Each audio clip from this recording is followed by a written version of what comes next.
Welcome to my channel. अस्सलामुअलैकुम। आइए जानते हैं लामिया नाम के मायने और इसकी तफसील।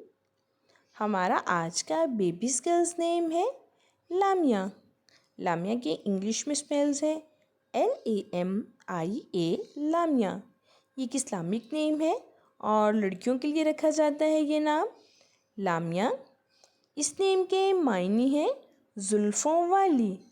लामिया इस नेम की तफसील है लामिया अहमर, लामिया असलम। इस तरह से हम ये नाम रख सकते हैं। आप भी अपने नाम का मायने जानने के लिए कमेंट्स में अपना नाम लिखें और मायने जानिए।